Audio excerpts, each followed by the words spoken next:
Relationships, it's about quality, not quantity. The term not romanticizing relationships. I think that's kind of like being in this dream-like state of like, oh my gosh, it's so amazing, it's so perfect.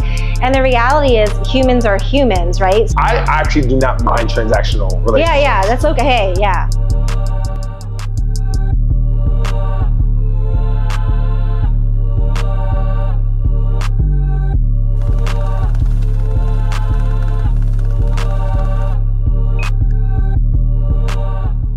All right, guys, welcome to another edition of Convos with Bishop. My name is Marvel Bishop. As always, I always say it's a great day to have a great day. And I just love to have wonderful and fruitful conversations with people who are just like the movers and shakers in each and every single industry.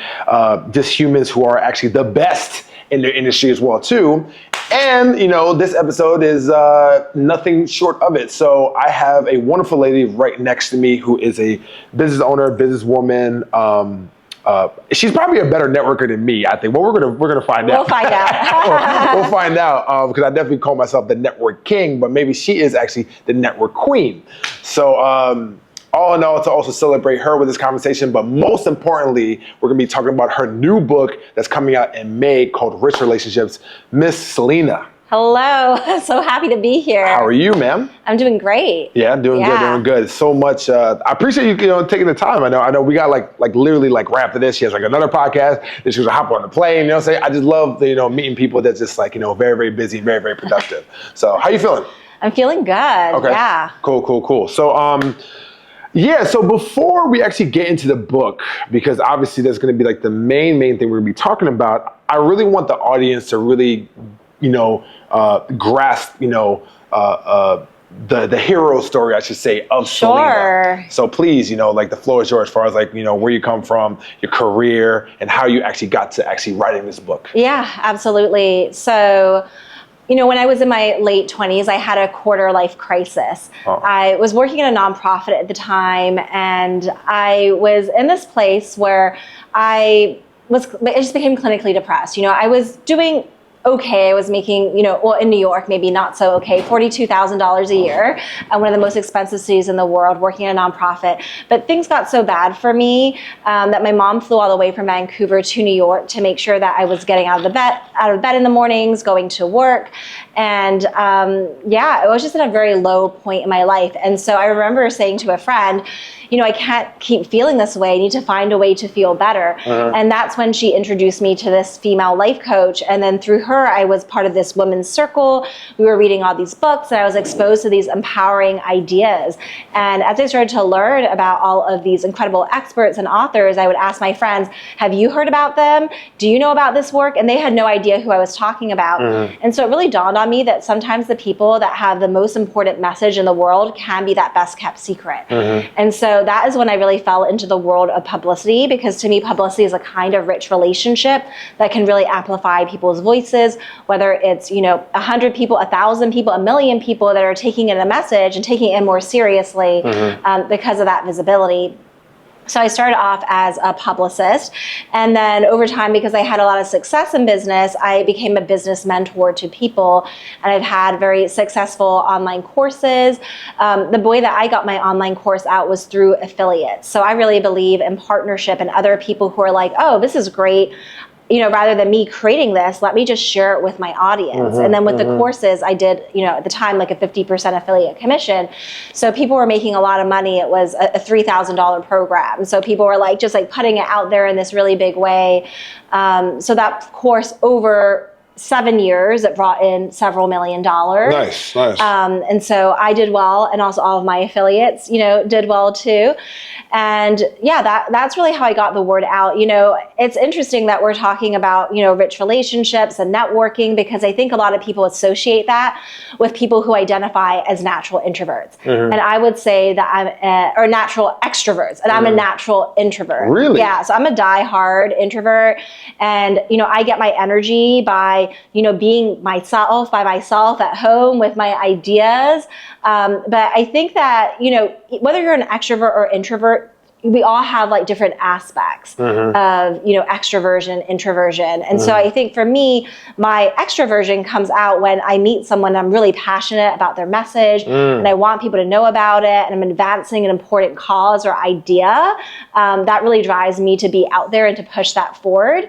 But I'm not someone who is like, look at me, like I want to be on that stage, let me grab the microphone. Yeah, like it's more about the idea, the message, and helping other people for me. Yeah, no. What do you think is like just to touch upon PR real quick? I think PR is extraordinary and also a very, very powerful asset that people can use. Yeah. But like, not everybody's on it. Like, not everybody is like so convinced when it comes to it, because it's like, what do you think? Why do you think that is? Yeah, absolutely. And also, it's important to know that there's many different kinds of publicity, right? At the end of the day, publicity is someone else sharing their platform with you and amplifying your message, right? So that could be, you know, the traditional is like the magazines and newspapers, TV, but it can also be podcasts. I even like to think of like when someone's doing an IG live with you and they're like pushing your message out to their audience, or they're sending an email about you, like that is a form of publicity and visibility. It could also be a form of affiliate marketing, but there is that aspect where they are promoting you, you know, and you're getting your message out there. So I think that, you know, as entrepreneurs, as individuals, if we're the only one telling people about our work, the message is only going to go so far. Yeah. But if we have other people who have audiences that know, like, and trust them, and, you know, crowds of people, and they're pushing it out there, then you can make such a bigger impact. So it's really essential if you want to get your message out into the world. You know, I never really thought that you were an introvert, honestly. I thought you were an extrovert. Well, like, yeah, so who would know at the very beginning? Yeah. So that's actually very, very interesting. Do you think when it comes to like building relationships that, you know, obviously people who are introverted or extroverted, it is what it is, but do you think that building like strong relationships, you have to have this a little bit of extrovertness if you are introverts? Like, what's your thought about that? Yeah, that's a good question. So the way that I think about relationships is that one rich relationship is more powerful than 100 casual connections. And I want to get into that later, but you know, that's actually a powerful saying. That's a powerful saying. Yeah, but related to that, with relationships, it's about quality, not quantity. So, I mean, one way to build relationships is to be that super charismatic person on the stage or in the front of the room, and everyone's just kind of drawn to you. And there's another way to build relationships, right? You can do both, where it's all about building like meaningful, genuine connections, where someone feels like this person really cares about me. They're really present, right? So for me, I am really good at building individual connections, but I'm not so much the person that's like drawing the crowds around you know? You move in silence, right? Yeah. I move in silence. Quiet power. So that's kind of my style. So I think we all have to like figure out what style is good for us, because if we are someone that has that extroverted energy, maybe we are that big party planner and we're, you know, at the microphone and we're sharing our generosity to gifts in like this very extroverted, like outwardly expressive way. But here's the thing, whether you're introverted or extroverted, you have to be expressive. And what I mean by that is, you know, if you meet someone and they inspire you, or you care about them and you're thinking about them, and you can't just keep that to yourself. Because if nobody knows that, you're not actually building the relationship, right? That's a good point. That's a good point. And people want to build relationships with people that care about them, who think about them, who go for bat for them.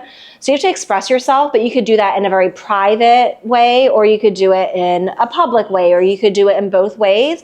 I do think that you have to be a go-getter in life to be successful. I'm not saying you have to be this social butterfly and this like energizer bunny and be on 24/7, but you need to know what you're going for. What are your goals and your dreams? What are the things that you're trying to make happen? What's the impact you want to make in the world? And you have to let people know about that. So I think a lot of people talk about things like, I believe in reciprocal relationships. And whenever I hear that term, I always get a little uncomfortable, because I realize that I actually don't believe in reciprocal relationships. So when I think about reciprocal, I think of transactional. I think there's a place for that. It's completely fine.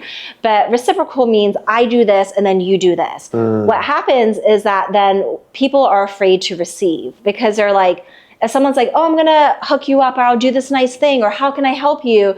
In their mind, they're thinking, oh, if I receive this, I have to reciprocate. And so they're like, I don't know. And they kind of block the receiving. And sometimes that's really interesting. Right? And some people are like, maybe like, oh, I don't know if I have the bandwidth to like engage in this thing, versus being relaxed and being like, oh, someone wants to give me something. I can just receive it and say thank you and be grateful. but I'm not required to do the exact same thing. And I'm not saying to just like take, but I am saying that like when we come from a place of like, you know, generously giving as a lifestyle, we don't need to keep track of who we've given to. I mean, there are times that you'll keep track, like, you know, if you're doing a book launch or you have a program, you need to know like who's inside the program or who's participating. But what I mean is like this kind of like scarcity mindset, like I can only do something if I'm getting the reciprocal thing in return. It kind of blocks the flow of energy. So sometimes it makes sense, but other times, if you really think about it as a lifestyle, it's like, hey, if I'm a giver, a rich giver, and I show up with generosity, it's naturally going to come back around to me. Yeah. So, got a quick question. So, when it comes to becoming a rich giver, just keep on giving. Is it a scarcity mindset when you keep on giving and you necessarily are not getting anything? Like, how does that work? No, we have to like really talk about this because this is like a nuanced conversation. Yes, absolutely. If people just listen to a soundbite, they might get confused of what I'm talking about. So let me break it down. There's 3 different types of givers. Okay. So there's the indiscriminate giver. And this is someone, if someone's like, hey, can you help me? It's like, yes. They help anyone and everyone. And they tend to run themselves ragged. They deplete themselves and they center around the other person and they're kind of like last. And so often this kind of giving comes from a place of, I need to prove myself. I need to show that I'm valuable, right? And there's almost even like a little bit I deal with that a lot. Desperation. I personally deal with that a lot. Yeah, we you know, we all have a little bit of that, right? Yeah. We have all of this inside of us. And then there is the transactional giver, which is, okay, I'm going to give to you, but you need to give to me. And I think in business, we do need to kind of outline like the transaction. That's completely fine. But I'm saying dominant, like everywhere you go, it has to be a transaction. Yeah. And that can limit the abundance and possibilities. Okay. And then there are the rich givers. So these are people that give generously, but they give purposefully. It's intentional. So they are able to discern who are the people that I want to pour into. These are people where there's synergy, where they care about me, I care about them. There's all this like possibility and abundance. It makes sense. This is a rich relationship. I'm going to spend more time on those, you know, purposely pouring into those rich relationships. So it's purposeful and abundant giving, but it's like, I'm giving to you, but I don't need to know what you're going to do next. I'm just giving to you because I want to pour into the most important relationships in my life and be that person that shows up for people I care about. Yeah. That's rich giving. So, question for you. When it comes to those different levels of giving, how, like, is there a process to actually, like, I know we're kind of jumping all over the place, but, no, it's good. But we're right here. Let's stay right here. You got to clarify. Yeah. So is there a level of vetting that you need to do as far as like to see what kind of giver that person is, or do you just go with the flow? Yeah, so one of the things that I talk about in my book is the importance of patience. So sometimes like we jump too quickly into thinking, oh, I just met this person, now they're my business bestie, or oh, I know that he really helped that person's business, maybe we should make him a partner, or oh, I love the person's energy, let's hire them. I know we haven't talked to other people, but I'm just gonna go with my gut and go for it, you know? And you know, there's one thing about being excited and you do want to listen to that, but the reality is that people are complex and people reveal themselves over time. And so we need to feel like we actually know someone in order to know like how close are they to us and how much does it make sense to pour into them. So, you know, also there are people that love bomb. That typically comes from a place of insecurity. And so that's different than being a rich giver and being breathtakingly generous. Love bombing is kind of over the top and you're like inundating someone to, you know, try to get them to like you. And that's kind of unhealthy because it's like, you know, you're kind of like skewing their mind and it's like, oh my gosh, it's like so much at once. And, you know, and then you feel like, oh, maybe reciprocity or whatever it is, right? But rich giving is more like, hey, like, I believe in you, I care about you, this is a relationship that's important and I'm going to show up for you. And trusting that when it's a lifestyle to be a kind and generous person, that things flow back. But related to that, you need to know how to ask for help and let people know what you want, right? Because okay, can you say that one more time? Yeah, you need to know how to ask for help. And you need to let people know what you want because the reality is that people aren't mind readers. Now, on the one hand, you know, we can guess like, okay, if you're an entrepreneur, you know, you probably want more clients, you want more visibility and this and that. But sometimes we have these important goals and we hold them in our hearts, but we don't actually express them. And if we don't express them, then the people around us don't know that they can help us, you know? And so, for example, I mean, even with my book launch, you know, when people are like, oh, I'm gonna, you know, I'd love to support you. I'd love to buy a copy. I'd love to have you on my show. I'd love to do this and that. And I'm like, yes, thank you. Like, I can use all the support. This book launch is so important to me. So yes, yes, yes, I will receive, right? So that kind of language, you're making it clear to people, like, yes, you know, like, you know, we're here at our mutual friend Leo's studio, and we were doing an interview here, and he was talking about, like, this is my space, and we have a lot of amazing podcasters that record here. And I'm like, oh my gosh, that's so amazing. Yeah. I mean, one of my big goals is to get on a lot of podcasts. So I feel like, man, I would love to be interviewed by some of those people. And he's like, well, how long are you in town for? I'm in town until Friday. Oh, I've got to hook you up with Bishop and Candace and this person and that person. But if I didn't state to him, oh, you know, if I didn't get curious about the space and ask questions and, oh, this is my goal and this is what I'm looking for, oh, then he wouldn't have been able to be like, let me make the connection. So it's very important, and this is so powerful that you're saying. Yeah. It's not necessarily like, hey, Leo, can you please help me out with this? It's about more so of like... It's a conversation. It's a conversation, but putting it out in the universe to see what you get, to see if you can get blessed, right? Yeah, I love what you're saying, because I think that, you know, we don't need to make direct ask. If I'm like, oh, I know Leo is connected. Oh, Leo, I know that you're very connected to all these podcasters. Like, would you go ahead and set up all these interviews for me? Like, that's not right. But it's more about having a conversation, letting people know what your goals and dreams are. So when I'm making asks, sometimes I'll say things like, I use like kind of like light language, like, hey, I wanted to run this idea by you, or I have this big goal and dream, and I'm just brainstorming, like, who might be able to support me with this. So it's like you're engaging in a conversation, because people love to give advice. It elevates them. It's like, wow, you really care about my opinion. So if you have a problem or a goal and a dream, say, hey, I would love to get your advice on this. Like, this is something I'm really focused on. This is something I'm looking to figure out. This is something I'm looking to make happen. Curious if you've got any ideas for me, or curious if like you might be able to even help me with this, or brainstorm or make an introduction. But it's kind of like, you know, there's no expectations. And then they'll say, you know, whatever they'll say, whether they're like, oh my gosh, I would love to support you. Yes. Oh my gosh, of course. My friend would be perfect for you to meet. Let me like make that intro right now. Let me text them, right? So it's like putting it out there and letting the other person respond if they feel resonant with what you're saying. No, definitely. So I kind of want to go back just a little bit, because I'm really, really curious as to the inspiration behind the book. Yeah. And also because, listen, so I have like 2 different book ideas that I want to do. Okay, great. But it takes so much energy. So much. And so much power and just so much focus for you to, I mean, I'm preaching to the choir. But you know, over here. you know, I know, yeah. So what made you just think about writing a book? Like, you know, where was the inspiration? Like, where did this come about?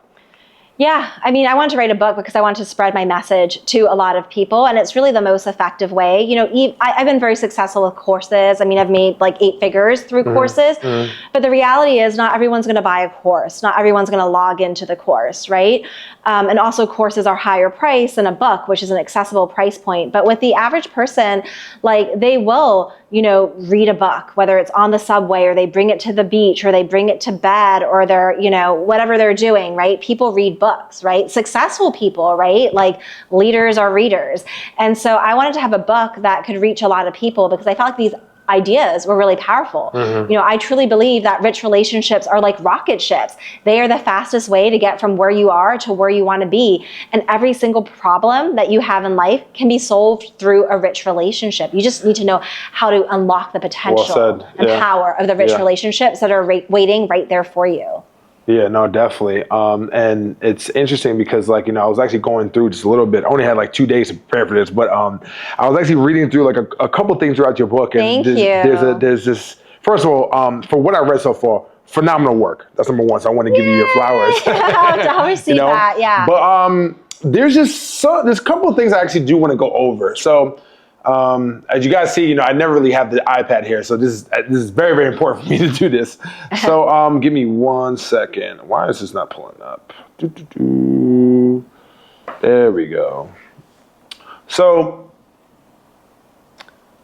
you say, so so I would want to actually dive into the definition of what you think a rich relationship is. Absolutely. Yeah. So there's the three parts to the rich relationship. The first part is that rich relationships create more abundance in your life, either directly or indirectly. And as business owners, financial abundance. So this could look like someone who is a promoter that tells other people about your work. It could be someone who is a mentor who guides you in growing your business. It could be a team member who helps you carry out your mission so you don't have to do everything by yourself.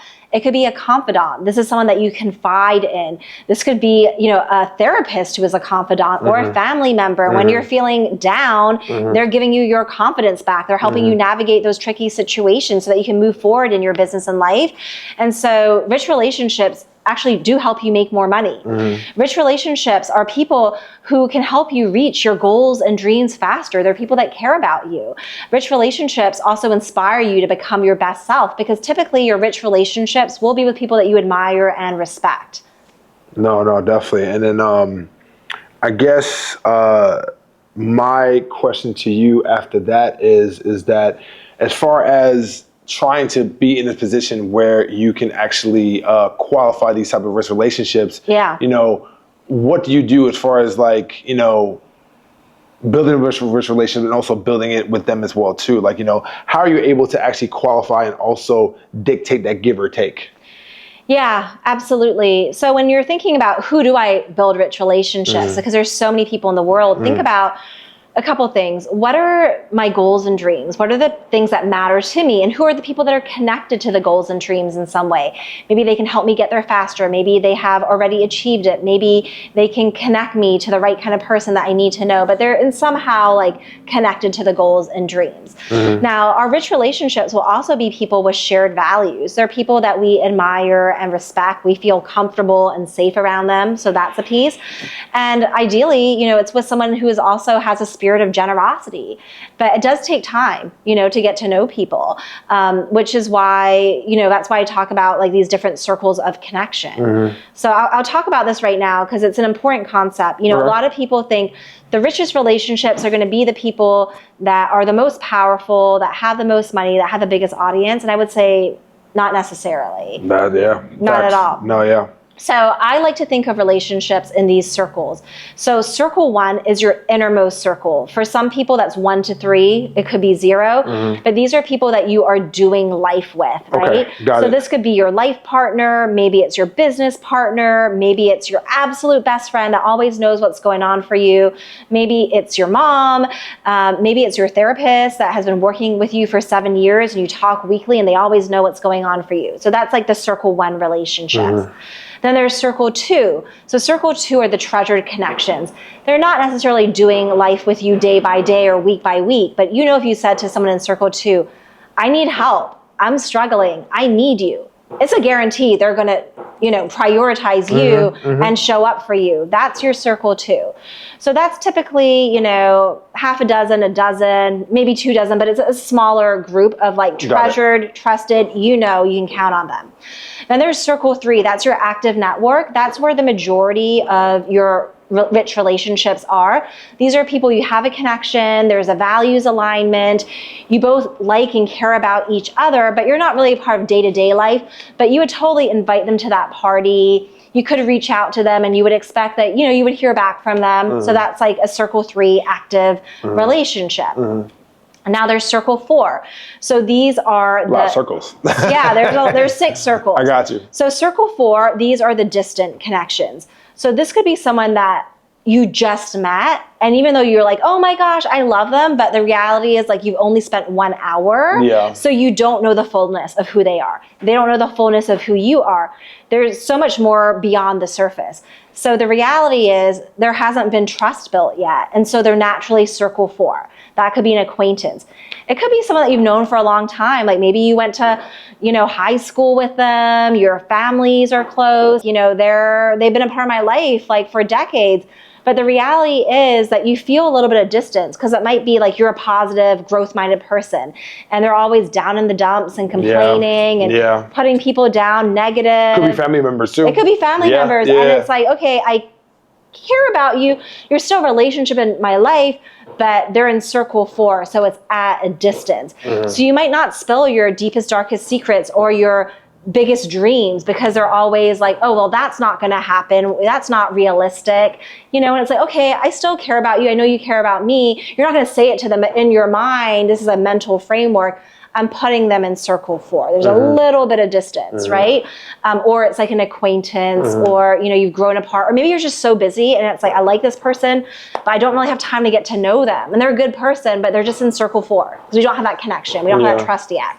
We don't have that time spent together. And then there's circle 5, and that is disconnected. Hopefully there's not a lot of people in circle 5, but sometimes, there will be some. And this is usually if someone has betrayed you, if it's someone that you can't trust, or it could be someone that they did nothing to you, but they have hurt your friends. I know someone who is very successful, charismatic, powerful, but this individual is someone that sues a lot of people, and they have a very litigious personality, and they feel very threatened when they see other people being successful. Very nice person to me, but I've seen what they've done to close friends and colleagues. I'm like, I'm going to keep that distance, but not just circle 4. If there was like an intimate brunch with like 6 people and that person was going, I actually would choose not to go to that brunch. I see. I feel like I need that distance. I see. No, yeah. Before you actually go into the circle 5, right? That circle 5 is the disconnected. So before you go into circle 6, I struggle with the circle 5 area so much because I have so many people that I just know I'm acquainted with that we're cool, and I have had no beef with them. But I've known them from other circles that they've done like terrible things too. Yeah, it depends on how bad it is, because if it's not that bad and it's like, I don't know, he said, she said, I gotta kind of be careful. Maybe they're circle 4, they're at a distance, and you're just kind of like, okay, I gotta see how that unfolds. But if you're like, okay, I know this person is not lying, this is like a dangerous person, then maybe they do need to be in circle 5. Even if you didn't have the interactions personally. Because like to piggyback what you said, even though you don't necessarily have those bad interactions with them, because you're actually cool with them and then other people find out, that can actually damage your reputation right there. Oh, that's why that's why even if I'm like, okay, they're nice to me, and it's not like I don't hate them, it's fine, but I just know that there is danger, there is chaos, there is confusion, that my own friends might be nervous about even opening up to me. I see. I've had people with all kinds of people. It's like, there was someone that I was just kind of getting to know, and the person said like, hey, I love you, but if you're going to spend time with that person, we need to essentially be circle 4, because, and this was a different person who is connected to another person that sues people a lot, and it was just like, hey, I can't have anything being like misrepresented, because anything could result in like another like 6-figure legal bill, and I just can't deal with it. So, and I was like, you know what, like you're my true blue friend, and you're my priority. I don't really know this person that well, and I know that they have a reputation for being dangerous, and you know what, I'm like, that person's going to be in my circle 4. I'll be friendly when I see them, but I'm not going to go deep with them. I'm not going to open up and share things. And, you're one of my closest friends, so we're good. And thank you for being honest with me. Because she wasn't saying you have to end the relationship. She was just saying like, hey, I see you getting closer. I don't feel comfortable. I feel scared. We can still hang out, but I think more in like a group setting. But I have to also just be careful about how much I open up, because I don't want to get, into this messy situation again. And circle 6. So circle 6 is basically unknown. So these are people, no man's land. Yeah, no, like you don't know, they know you know them, or you don't know each other. It could be like social media, but you don't actually like know each other. You haven't had a conversation. Got you. That's circle 6. So, that's most of the world. Okay, no, that's an amazing framework. Honestly, like I've had these things in my brain as far as like how I want to be able to like, I guess quantify, or like, not even quantify, that's not the right word. I guess but it's where you place people. I love how you put that structure, because now I like, okay, like I was trying to do it, but now you actually put it out beautifully. And it's not like you're telling people like, oh, I put you in circle 4. Yeah, no, this is all internal. It's internal. It's your mental framework. Because I heard someone, a colleague once say, maintaining a friendship not rooted in your truth keeps you out of integrity. And I think it applies to every relationship. So I was in a situation where I had people in my life, like literally inside my own company, I had this person that I was scared of. And it's like, wait, I'm the one who's like paying the bills, and I'm scared of this person in my company. And then before that, I had like a very toxic romantic relationship. And then, certain contractors that were so good at what they did, but then I discovered like this person's all kinds of drama and chaos. And it was like, so that was like, I've always been good at rich relationships, in that I'm good at like identifying kind of what people need and being that generous, rich giver. But my weak spot was that I would allow toxic people to stay in my life for way too long. Because in the beginning, like in one conversation, you don't necessarily know if someone's a toxic person. They could be the best person. They could be kind and generous. You could feel like, yeah, they are that rich giver to me. We've had this history. They've done all these things. But then over time, you realize this is not a healthy connection, or there's all kinds of like messed up stuff going on here.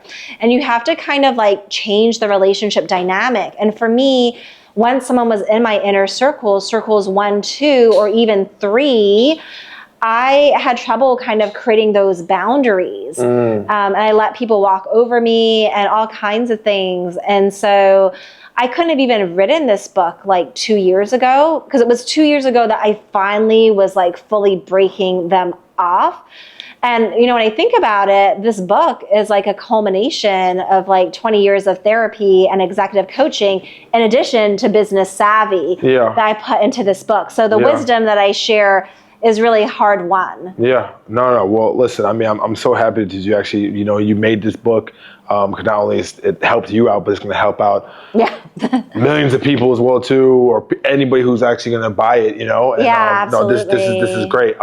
So, question: how do you feel about the term not romanticizing relationships? Because that's actually what we talked about in our pre-call as far as that. So what are your thoughts about when you hear that? What's the first thing that comes into mind? Not romanticizing relationships. So I think that's kind of like being in this dream-like state of like, oh my gosh, it's so amazing, it's so perfect. And the reality is humans are humans, right? So if we're like, oh my gosh, someone let me down, it's like, well, they're human. So like there are times where I let people down, and the people closest to me let us down, right? But I think when we romanticize relationships and we put people on a pedestal, we kind of think they're infallible and they're perfect. And when people mess up because they're human or they disappoint us, we get really angry. And you're like, well, you're not who we thought. You're not who I thought you were, and so forth. And, there's this saying that the moment you put someone on a pedestal is the moment they start to look down on you. So that's also another kind of romanticization.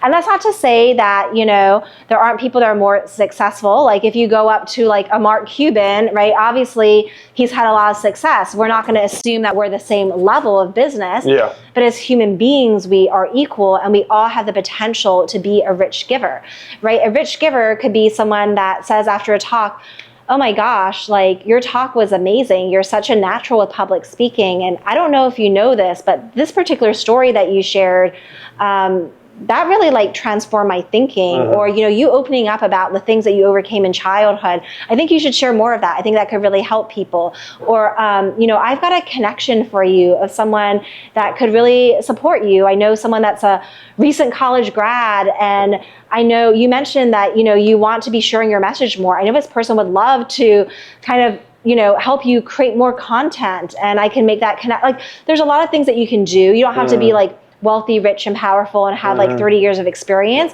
to be able to offer ideas, express appreciation. There's so much that you can do to add value to others. Everything what you just said is wonderful, but also as far as romanticizing relationships, sometimes for me, it's just about just understanding like where that relationship is going to go and where it's going to stay. So for me, if I connect with somebody, right, and I'm like, as I always say this, I think people, for me, I actually do not mind transactional relationships. Yeah, that's okay. I'm okay with that. I'm not okay with people not just addressing the agenda behind it, because I want to see where I can kind of maybe put them in a certain circle or whatever it is. Because if you're just a person like, hey, listen, Marvel, I know you're a luxury concierge host here in Miami. I know you have access to like, very wealthy people. I need this, and I'll give you this in exchange.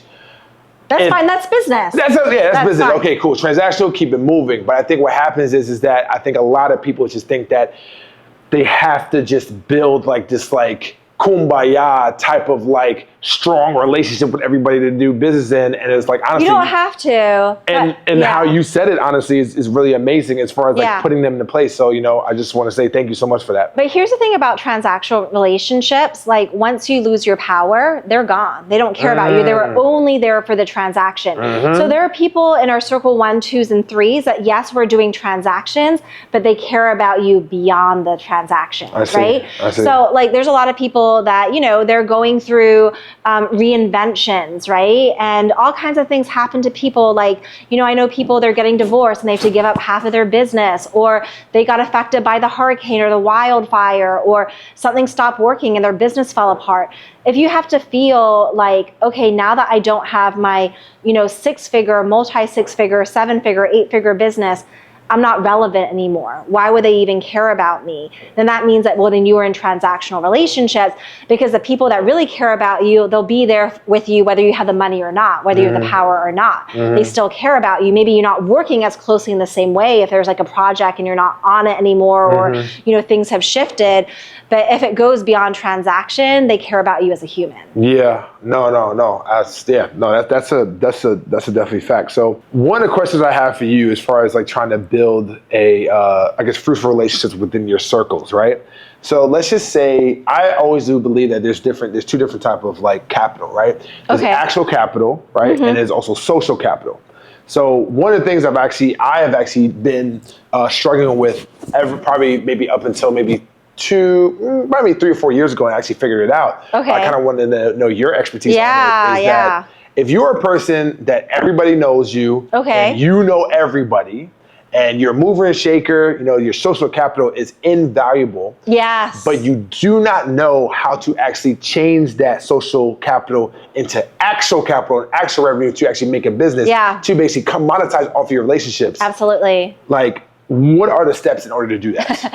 I know a lot of people who are super connectors and they know everyone. They can open up big doors, and they put people together who have done like these amazing, you know, deals together, and they're not a part of it, you know? So it's like they keep on giving, but they're not getting anything in return. So there's a couple of things. One is like you have the relationship, you have the social capital, but there needs to be like an opportunity, right? Okay. So sometimes it can be beneficial if you're someone that has a lot of social capital, partner with someone that has a lot of business savvy, and you can be the person like bringing the people in, but then there's a way to then like collaborate as a group where we're like, you know, we're launching a project together, or we have a service that we offer, and so forth, right? But you can also be paid to be that super connector, where it's like, hey, I'm gonna like help facilitate these deals, and then I get this percentage of the deal, right? Or maybe I'm on retainer, and I, as part of that retainer, because people pay publicists a retainer, well, you could be someone that's like, I'm like your biz dev, you know, you're a business development person, and so they get a monthly retainer, and that, you know, factors in the fact that they're out there building relationships and spending time and looking out for you. And then when they bring in those deals, like they get a percentage or a bonus or whatever it is, but you can absolutely monetize that. But I think that if you just give, and you don't let people know how you need help, they can't help you, right? So it could be like, hey, you're giving generously, and then it's like the person really cares about you, and you're like, by the way, like if you have some time, I would love to share something that's like, you know, big for me right now, this like new thing I'm launching, this new direction I'm going in. I would love to get your advice. I'd love to brainstorm some ideas. There are some ways in which I could really, you know, use some support from the people around me. And then you've made it really clear, and the people can then choose to support you or not. And your rich relationships will choose to support you, right?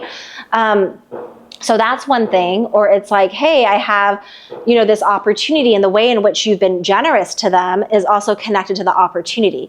So I think there can be a disconnect if it's like, oh, you're this great like party planner guy and you bring people together, but then your business is something that has no relation to the thing that you're doing. Because you built trust in terms of being a connector, but you haven't built trust in terms of your expertise in, I don't know, accounting, science, biz dev. Oh, no, maybe not biz dev, but something else, right? So if you're going to gather people together, gather it around like your area of expertise and the way in which, you know, you monetize your gifts, then it makes it a lot easier. But I want to hear your take, because this is like your expertise. You've like figured out how to do this. So So I do believe that when it comes to actually building your social circle, number one, before you even do that, you have to be a person of value first. Okay, yeah. So for me, like, I worked with David Grutman that owns Story and used back in the day Story and also Club Live, one of the two biggest clubs in the world. Amazing. I opened it up in 2012, so I worked for him for about 5 years. Wow. And then from like 2012 up until recent, I just been building my connections with like top CEOs, business people, influencers, celebrities, athletes. So now like I have, really put myself in a situation where people just see me as like the ultimate connector. Yeah. The person that like, like I always like, if people have a problem, they come to me, but also like if they also want to maybe find money for a business or if they want to like, just something to like just to figure out, I build that value for people to come to me so I can, figure it out.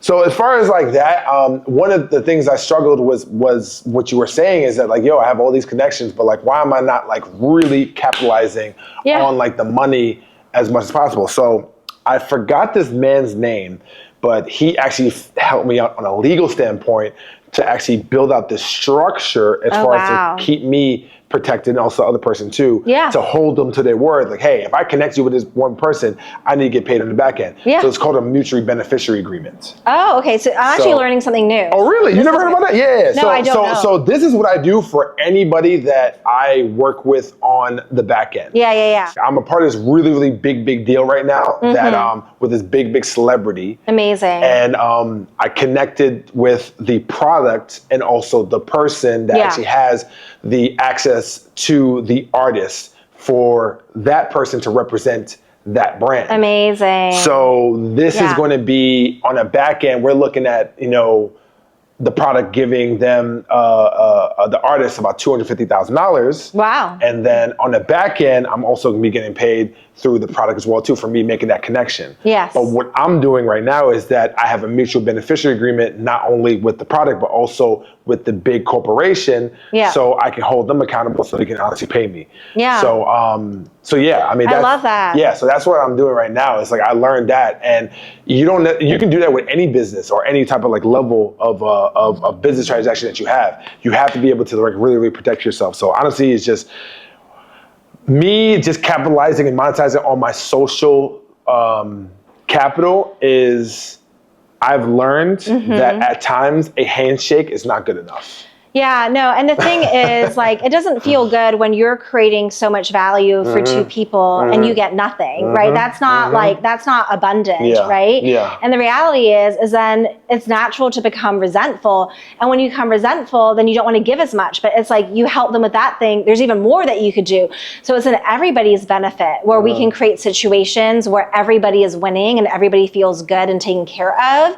And like you said, like a handshake is not enough because they could be like, wait, I thought we said this. And now you're just going off of memory. Yeah, or you just disappeared. Or you just disappeared, or like, okay, I'm just gonna pretend I forgot that or whatever it is. Yeah. But if it's like in writing and it's actually a contract, it's like, we're all fully agreeing to this. We're all on the same page. There's no confusion. It's just like an easy flowing relationship. Yeah, so I think that's one of the biggest lessons I've learned. I love that. Is that, if you want to be able to capitalize on your relationships, then you have to really protect yourself in the back end. Not in the back end, but just, you got to protect yourself in general for people to also follow through as well too. Like, handshakes, to me, I've learned, are just not good enough. And you have to put yourself in a position to do that. Yeah. So, it's been a really good conversation. I've learned so much already. I do have one other question about your book, if that's okay. Let's get into this. So, one of the biggest, I think, one of the sections you have in your book is actually really important, is actually the importance of patience. Yeah. So let's dive into that as far as being a business owner, building relationships, everything that you do. Because I think in this day and age, everything is like microwave, everything is instant gratification. Absolutely. Okay, I'm building this so I can actually get this deal right away. Yeah. And listen, I mean, sometimes like building relationships, like Rome was not built in a day. You have to be able to really just focus on the journey of building a relationship. Because right now, I'm telling you right now, like the deal what I just told you about, like that was like probably maybe like 6 months in the making. That's like 6 months of just like literally grinding out and just trying to see on how I can build the value. I've also had other clients that I've built relationships with where, you know, I'm about to actually cash in on the fruits of my labor that has been 5 years in the making. You know, yeah. So really talk to me about how important it is to have patience while building relationships. Yeah, I mean, the thing is, every relationship and deal and opportunity has its own unique timeline. But one thing we know for sure is it really takes time to get to know people, right? People are complex, people are multidimensional. And they say that people, when they come to their first meeting, they're bringing their representative, right? Mm-hmm. You're just seeing an aspect of not them, you're not seeing the fullness of who they are, right? And so we have to be careful not to try to seal the deal too quickly before we know someone.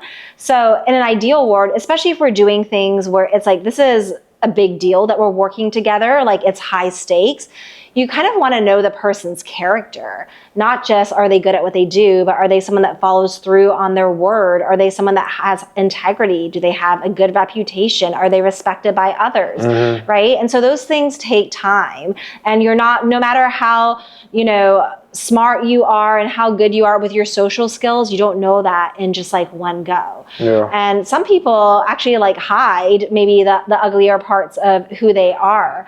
And so that's why things like contracts are so important. Things like having open conversations and setting expectations. Mm-hmm. I've been in situations where, you know, the person will be like, oh, we don't need a contract. And then it's like, no, we actually do. You know? Yeah. You know, especially when you always need a contract when it's, you know, some kind of like business deal and like money is involved, right? But I would say that when the relationship is really important to you, it's even more important to have a contract, because it's just like a list of agreements to make sure that we're on the same page. We're not making assumptions about things. Well said. Yeah. So sometimes, you know, you have to slow down in order to speed up, right? Mm-hmm. And business moves at the speed of trust. That's a saying that my friend Todd Herman says. Business moves at the speed of trust. Right? Okay. And so you might be in a place right now where you've built your reputation. There's so much trust.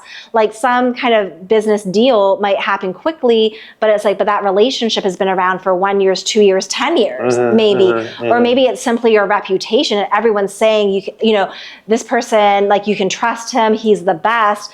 And so the reputation is helping things move quickly. But there was work that was done up front to mm-hmm. get that reputation. Mm-hmm. Mm-hmm. Yeah, no, it's very important to honestly do that. And then also, everything happens the way it's supposed to happen. You know, like the cards are going to literally lay out the way it's supposed to be. And